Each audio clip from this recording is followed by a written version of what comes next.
welcome to a brand new episode of FinSchool by 5 पैसा। आज हम सीखेंगे म्यूचुअल फंड के बारे में। म्यूचुअल फंड के बारे में हम कई बार सुन चुके हैं। म्यूचुअल फंड में इन्वेस्टमेंट करना रिस्की है, ये हम जानते हैं, लेकिन फिर भी म्यूचुअल फंड काफी पॉपुलर इन्वेस्टमेंट इंस्ट्रूमेंट है। अगर एक इन्वेस्टर को सक्सेसफुल होना है तो सबसे पहले उनको एक रियलिस्टिक फाइनेंशियल गोल एस्टैब्लिश करना पड़ता है। यूजुअली हम इन्वेस्टमेंट इसीलिए करते हैं ताकि हम अपनी फाइनेंशियल नीड्स को पूरा कर सकें। फाइनेंशियल गोल्स लॉन्ग टर्म के हो सकते हैं, जैसे कि रिटायरमेंट या फिर बच्चों की एजुकेशन, या शॉर्ट टर्म गोल्स भी हो सकते हैं, जैसे कि down payment towards a purchase of automobile और अ होम। ऐसे शॉर्ट टर्म और लॉन्ग टर्म गोल्स को अचीव करने के लिए म्यूचुअल फंड्स हमें हेल्प करते हैं। Success of the mutual fund investment depend करता है कि कौन सा फंड हम चूज कर रहे हैं, क्योंकि जो फंड में हम इन्वेस्ट कर रहे हैं ये जरूरी है कि हम उसके परफॉर्मेंस को एनालाइज करें।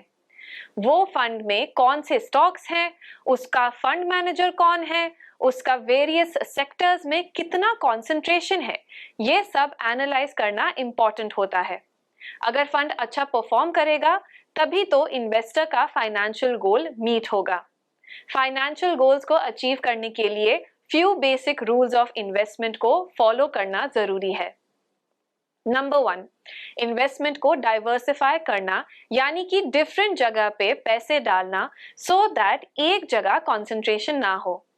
अगर आप अपने सारे पैसे एक स्टॉक में लगा देंगे एंड वो स्टॉक ने खराब परफॉर्म किया तो आपका पूरा पोर्टफोलियो नेगेटिव हो जाएगा। लेकिन अगर आपने 10 स्टॉक्स में इन्वेस्ट किया है तो एक स्टॉक का परफॉर्मेंस इतना ज्यादा इंपैक्ट नहीं होगा। नंबर 2, रिस्क एंड रिवॉर्ड की रिलेशनशिप को समझना। Higher the risk, higher the reward and lower the risk, lower the reward. Reward यानी कि जो रिटर्न आप अर्न कर सकते हैं। नंबर 3, रियलिस्टिक एक्सपेक्टेशंस रखना from the investment and its performance. Past performance देख के आपको समझना चाहिए कि एक फंड से आप क्या एक्सपेक्ट कर सकते हैं। नंबर 4, फी एंड टैक्सेस के इम्पैक्ट को एनालाइज करना।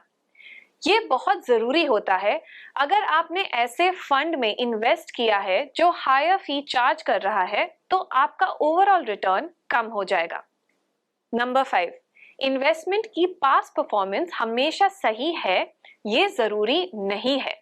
इस पॉइंट को ध्यान में रखना चाहिए। चलिए अब समझते हैं कि म्यूचुअल फंड आखिर होता क्या है। म्यूचुअल फंड एक ट्रस्ट है जो पैसे कलेक्ट करता है अपने इन्वेस्टर से जिनका एक कॉमन फाइनेंशियल गोल होता है। इन शॉर्ट, म्यूचुअल फंड एक ऐसा इंटरमीडियरी है जो इन्वेस्टर से किए गए पूल्ड मनी को प्रोफेशनली मैनेज करता है। म्यूचुअल फंड में इन्वेस्ट करने से इन्वेस्टर्स को इकोनॉमीज ऑफ स्केल का बेनिफिट मिलता है। एट द सेम टाइम वो स्टॉक्स और बॉन्ड्स परचेज कर सकते हैं at lower prices compare to investing them in stocks directly. Mutual fund investor को यूनिट्स मिलती हैं हर एक फंड के in accordance with the amount he और शी इन्वेस्ट्स। ये यूनिट्स रिप्रेजेंट करते हैं इन्वेस्टर के proportionate ownership in the assets को एंड ऑल्सो लायबिलिटी अगर इन्वेस्टर लॉस इनकर करता है इन द फंड्स ही और she invested in. Mutual fund की सबसे बड़ी स्ट्रेंथ है pooling of money. Investment experts जो पूल्ड मनी को इन्वेस्ट करते हैं ऑन बिहाफ ऑफ इन्वेस्टर्स को फंड मैनेजर्स कहते हैं।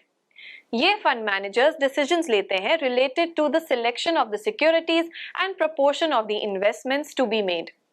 ये डिसीजन सर्टेन गाइडलाइंस पर बेस्ड है जो स्कीम के ऑब्जेक्टिव्स एंड इन्वेस्टमेंट पैटर्न को एनालाइज करके बनाई जाती है। इन टुडेज मॉडर्न सिनेरियो कई सारे म्यूचुअल फंड्स अवेलेबल हैं जो इन्वेस्टर्स के नीड और गोल्स को अचीव करने के लिए मदद करते हैं। कोई स्कीम कैपिटल प्रोटेक्शन प्रोवाइड करता है जो रिस्क अवर्स इन्वेस्टर के लिए हेल्पफुल है, और कुछ स्कीम्स कैपिटल अप्रिसिएशन प्रोवाइड करती हैं, फॉर एग्जाम्पल मिड और small cap funds of the equity market. Investments में डाइवर्सिटी होने की वजह से इन्वेस्टमेंट ऑब्जेक्टिव्स को क्लासिफाई एंड सब क्लासिफाई किया जा सकता है। Thus, mutual funds कि ये टाइप्स होते हैं। Number 1, equity fund. ये फंड इक्विटीज में इन्वेस्ट करता है डिफरेंट कंपनीज की। And number 2, bond fund. ये फंड डिफरेंट कंपनीज के बॉन्ड में इन्वेस्ट करता है। बॉन्ड, जैसे कि आप जानते हैं, डेट इंस्ट्रूमेंट्स होते हैं जिसमें आप कंपनी को लोन देते हैं। Number 3, liquid fund. ये फंड लिक्विड इंस्ट्रूमेंट्स में इन्वेस्ट करते हैं। Number 4, balanced fund. ये funds both equity and debt funds में इक्वल एक्सपोजर लेते हैं, इसीलिए इन्हें बैलेंस फंड कहा जाता है। Number 5, gilt fund. ये फंड्स गवर्नमेंट इंस्ट्रूमेंट्स में इन्वेस्ट करते हैं। इस ग्रुप को फर्दर सब क्लासिफाई किया जा सकता है। Number 1, mid cap fund. These funds invest only in mid-cap companies. Number 2, small cap fund. These funds take bet in small companies. Number 3, sector fund. These types of fund take exposure in certain sectors only, like IT sector, consumer sector, pharma sector, etc.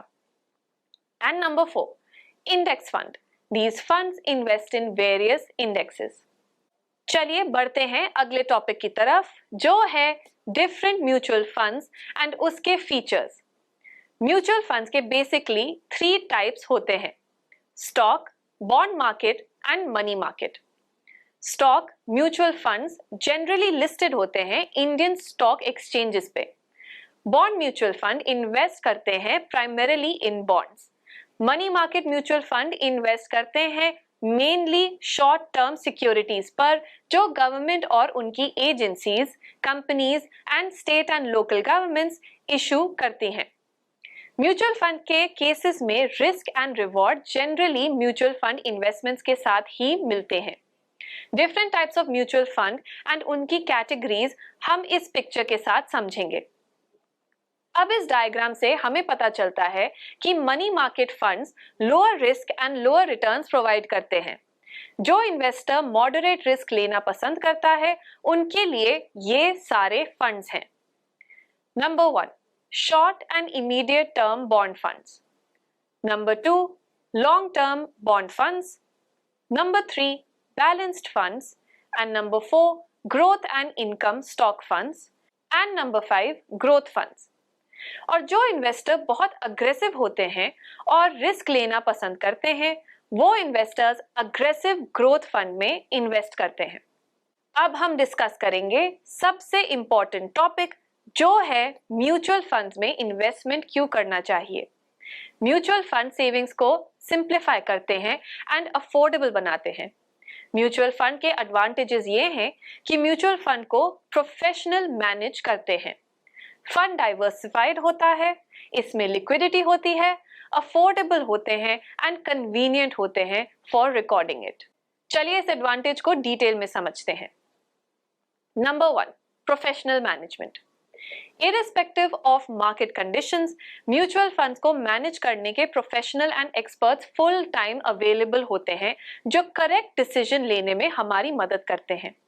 Fund management usually manage होती है एक individual professional से या फिर एक पूरी team से, जो रिसर्च करके डिसाइड करती है विच फंड इज बेटर। जब इकोनॉमिक कंडीशंस चेंज होती हैं, तब फंड मैनेजर्स फंड मिक्स को एडजस्ट करते हैं एंड इंश्योर करते हैं कि फंड प्रॉफिटेबल हो। Number 2, diversification. सक्सेसफुल इन्वेस्टर्स को यह पता होता है कि फंड डाइवर्सिफिकेशन करने से फंड को सिंगल इन्वेस्टमेंट के एडवर्स इंपैक्ट से हम बचा सकते हैं। म्यूचुअल फंड में पूलिंग ऑफ मनी की वजह से कई सारी securities and market opportunities available होती हैं, जिससे इन्वेस्टर खुद के फंड्स को मैनेज कर सकते हैं। इन शॉर्ट, इन्वेस्टर्स कई सारे फंड्स में इन्वेस्ट कर सकते हैं। Number 3, variety.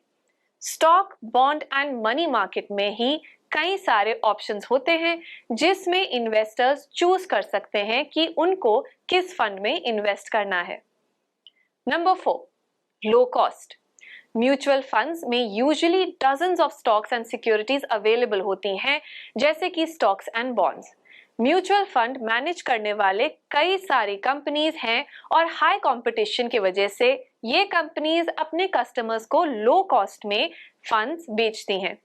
इसीलिए इन्वेस्टर्स को ये सारे फंड्स लो कॉस्ट में अवेलेबल हो जाते हैं। Number 5, liquidity. Mutual fund investments usually liquid होती हैं और इन्वेस्टर्स को जरूरत पड़ने पर वो अमाउंट विथड्रॉ भी करना बहुत इजी होता है। द प्राइस पर शेयर एट विच इन्वेस्टर्स रिडीम करते हैं उसको बोलते हैं NAV। NAV का मतलब है current market value of all funds minus liabilities divided by total number of outstanding shares. Number 6, convenience. Investor generally fund को डायरेक्टली सेल या परचेज कर सकते हैं through a broker, financial planner, bank और insurance agent, या फिर through their personal computer. या फिर अगर इन्वेस्टर्स चाहे तो फंड्स को री इन्वेस्ट भी कर सकते हैं। म्यूचुअल फंड मैनेजर्स और भी कई सर्विसेज देते हैं, जैसे कि मंथली और quarterly account statements, tax information end fund के रिलेटेड सारी इंफॉर्मेशन प्रोवाइड भी करते हैं। गाइस, मेरी तरफ से फिलहाल इतना ही। मैं मिलूंगी आपको फिन स्कूल बाय 5 पैसा के अगले एपिसोड में। सी यू देन, बाय।